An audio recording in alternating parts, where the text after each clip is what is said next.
Hey YouTube, welcome to my very first video. In this video I will be discussing the main features of the next expansion of World of Warcraft Shadowlands, such as the backstory, the zones, covenants and the covenant specific abilities that you can learn and the overhauled leveling experience. In addition, I will also cover some bite-sized lore bits so that you know what we're getting ourselves into this time. I know there's already a fair amount of videos out there discussing the Shadowlands, and it might even be a bit overwhelming if you just want to know the most important stuff. So stay tuned and I will tell you. And if you've already dug deeper into the whats and whys of Shadowlands, I just hope you enjoy this video all the same and that it can at least learn you something new. So without further ado, let's get into it. So why are we going to the Shadowlands? Well, Sylvana single-handedly defeated the Lich King, basically telling him to get good. She then destroyed his crown, the Helm of Domination, which opened up a portal to the Shadowlands. At BlizzCon it was revealed that the Machine of Death is broken, and normally when someone dies in reality, a winged bearer will come and pick up the soul. The soul is then brought before the Arbiter, a being who has existed since time immemorial. In a fraction of a second, everything in the soul is laid bare before the Arbiter, and she then decides to which zone the soul is sent and which covenant the soul will ultimately become a part of. The vilest, most evil souls who are incapable of redemption are sent for eternal torment in the Maw, the realm of the Jailer, and the Jailer is apparently the big bad evil of this expansion. So what does it mean that death is broken? Well, instead of souls being brought before the Arbiter, they are sent directly into the Maw. This results in the Maw growing and the Jailer's power increasing. It was revealed during BlizzCon that Sylvana is actually in league with the Jailer, since her quote-unquote death in the Edge of Night short story.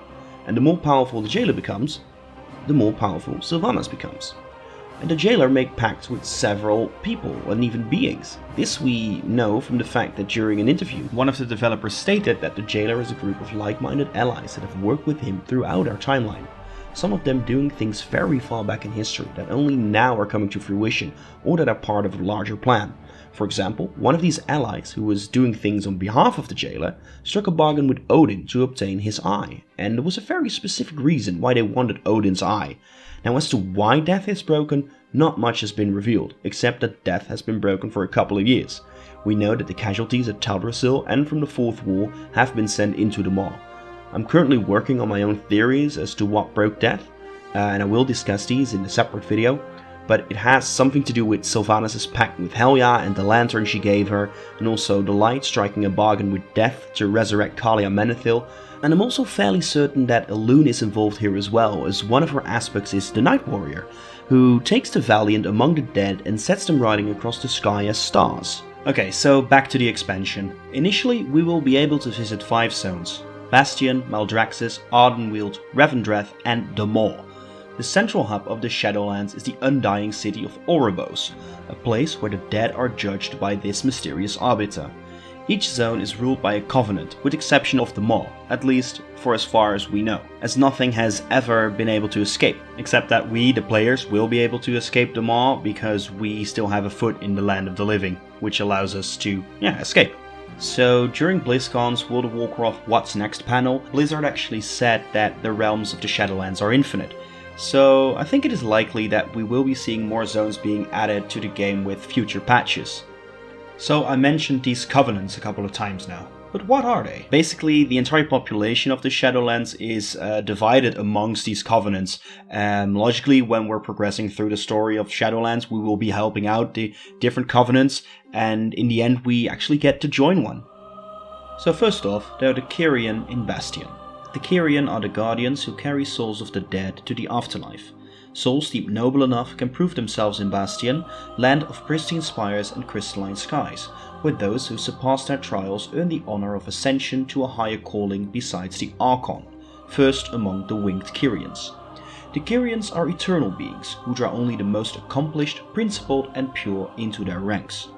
These guys is where the roots of the Valkyr lie. After you've chosen a covenant, you will gain a class-specific ability and a covenant-specific ability.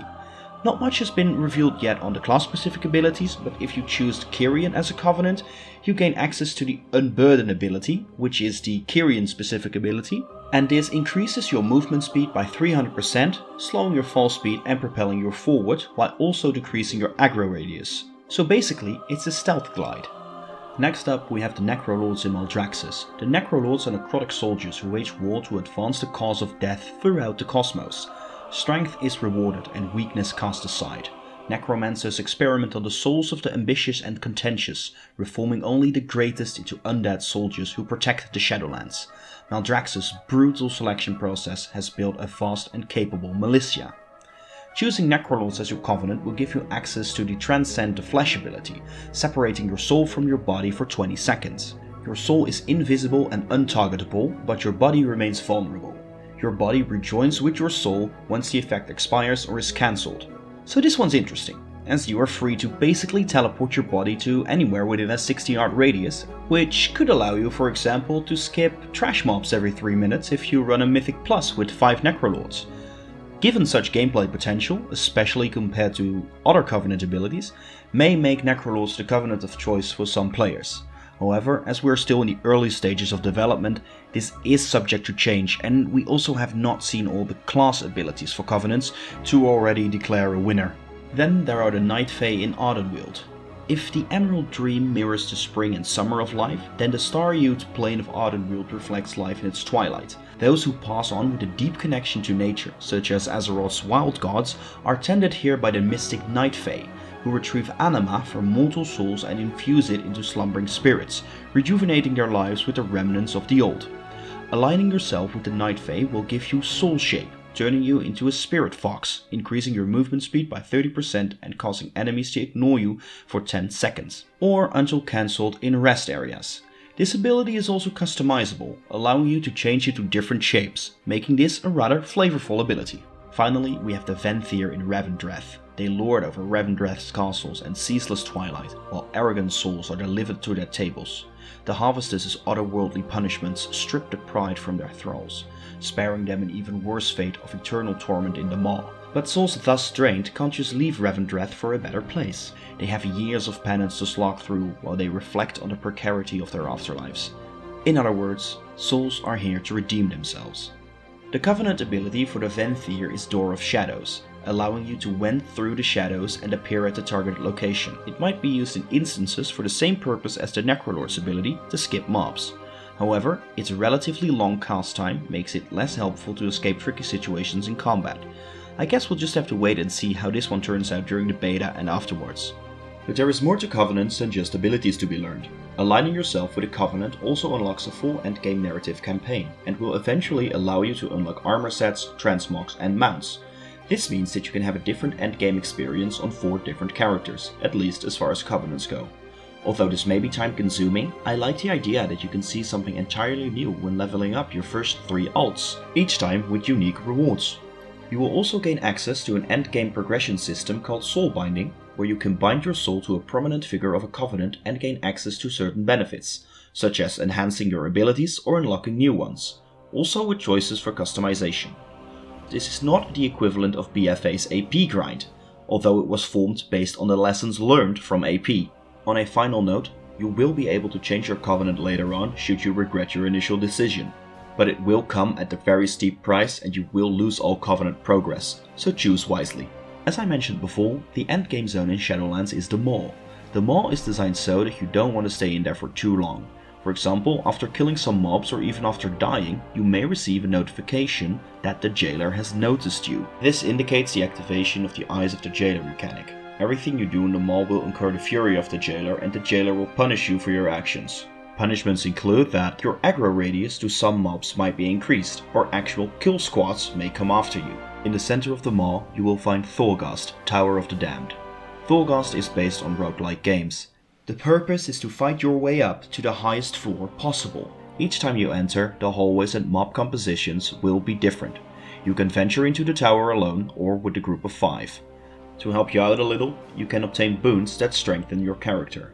Boons are acquired by spending Anima, and Anima is obtained by killing mobs. Torghast cannot be won. It will simply get tougher and tougher until it kills you. What I like about this is that this allows you to see your character's power progression each time that you enter, reaching a higher floor every attempt. This may result in a sense of accomplishment each time you beat your own best previous attempt. However, I can understand that some people may not like this system as it lacks some kind of winning mechanism that rewards you for, winning, but you will be rewarded for each attempt. One of these rewards are runes. In Shadowlands you will get the chance to craft your own legendary items for your character using these runes. You might even be able to pick the attributes of these legendaries that you craft, but not much details have been revealed as to this system, so I guess we'll just have to wait and see how this turns out. In addition to the new zones and features, leveling will be overhauled and a level squish will happen. Once patch 9.0 goes live, your character level will be lowered to 50, with the new level cap of Shadowlands being 60. According to the developers, the only thing that is changing is the number next to your character. Your power remains exactly the same. And if that's indeed the case, then I don't really see a downside to this. To be fair, as a new player, the thought that you have to level from 1 to 120 or even 130 after Shadowlands could be intimidating. Also, less levels means that it's easier to come up with a reward for each level, and this is exactly what Blizzard is planning. Each level you gain should feel meaningful. The leveling experience itself is also getting an overhaul. New players will start in the same new starting zone called Exile's Reach, where they will level up to level 10. In a nutshell, the story of this zone revolves around an expedition that was sent to explore a new island, but they never reported back. So yeah, the most sane thing to do in such a case is to send a bunch of level 1 characters to find out what happened. For new players, Exile's Reach is the starting zone they will automatically start in. Existing players will get the choice whether they want to start a new character in Exile's Reach or in the original starting zones. Allied races will now start at level 10 and skip the starting experience. After Exile's Reach or at level 10, you can choose in which expansion you want to level. From patch 9.0, each previous expansion will provide the opportunity for you to level from 10 to 50 solely in that expansion. For example, if you want to level in the Burning Crusade, well, then Chromie can send you off to Outland and there you can level from 10 to 50 before heading off to the Shadowlands. Apparently, this choice will also affect other things in the world, such as who you'll see as Warchief to prevent the infamous Warchief Shuffle. Of course, you can also simply choose not to pick an expansion and just start leveling wherever. You can also later swap expansions if you want to see other content. I really like this idea. Currently, you will start your character in the Cataclysm version of the world that was destroyed by Deathwing, and afterwards you will go to Outland or Northrend, which is pre-Cataclysm and where they have not heard of Deathwing who destroyed Azeroth. Then, once you hit 80, you return to the Cataclysm world, which is confusing. By picking an expansion, you can avoid the somewhat confusing experience like this. It also allows players to enjoy an expansion story in its entirety, rather than just half of the story. Whether leveling through an entire expansion also means that you will progress through endgame content is not entirely clear, but I really hope you will be able to do so. It would be cool to level through, for example, Suramar and Argus. This would also allow you to simultaneously progress on things like allied race unlocks, Pathfinder, class hull armor sets, mounts, all while leveling up to 50, killing 2 birds in one stone. New players, however, will not have the choice in which expansion they level. After Exile's Reach, they will be sent to either Kul Tiras or Zandalar to progress through the Battle for Azeroth content. According to Blizzard, they made this decision because they believe that shared history and shared stories help build community. Apparently, new players do not feel part of the existing community, and going into Shadowlands with the event and stories of BFA in mind, new players should feel closer to where the rest of the community is at. Now, I get that this makes sense from a story perspective to see the events leading up to Shadowland. And I guess that means that you will also progress through an expansion's endgame content, as the events leading up to Shadowlands are primarily explained in max level quests such as the War Campaign.